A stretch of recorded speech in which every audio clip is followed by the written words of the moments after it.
Each year, about 12,000 people are added to the waiting list for a liver transplant. Here locally, Scripps Hospital is testing out a new transport system, which doctors say could improve upon the system and potentially help save lives. We're joined now by Dr. Christopher Marsh, who is the director of Scripps Organ Transplant Program. Welcome. Happy to be here. So what exactly is warm perfusion? Yeah, so we have new technology where we're putting livers instead of in ice and transporting around. We're putting them on a machine which has blood in it, and it's warmed to normal body temperature, oxygenated.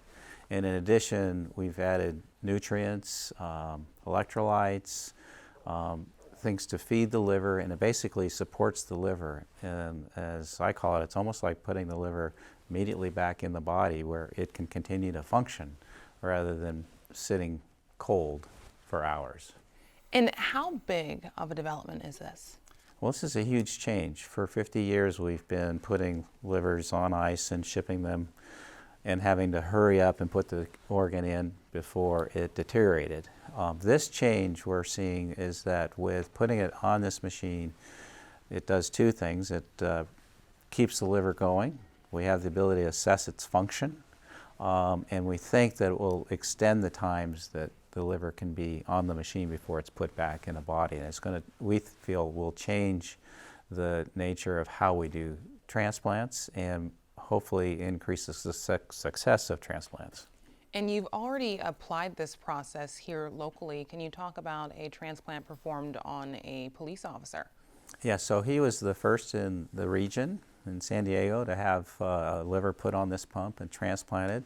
The transplant was very successful. He's doing well. I saw him in the clinic at Scripps, and he's doing well. And what I hope that in the future, as this trial gets completed, is that we can move to a new era where we have this device to assess livers that we might not have even utilized.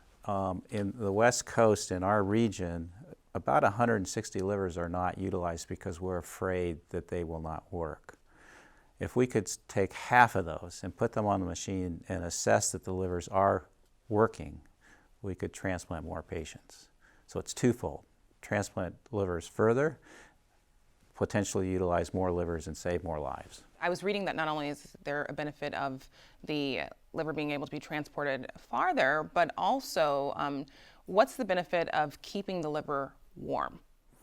So when we have it warm and being oxygenated, it's able to continue to function. And so we can actually test its ability to function by looking at how the blood flows through it. We can see if it's clearing things like it's supposed to. So we check things like lactic acid. Is the liver producing bile?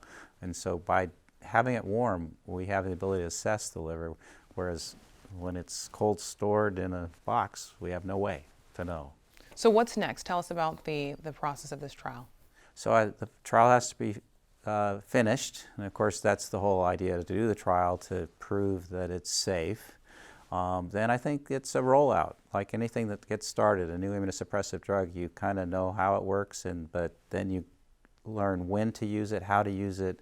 Obviously this is a technical preservation system that does have some costs, but we want to apply it more and more to probably, as I mentioned, livers that are marginal we wouldn't use, and also allows us to transport more safely across distances so we can get the livers to the right person who needs it the most urgently.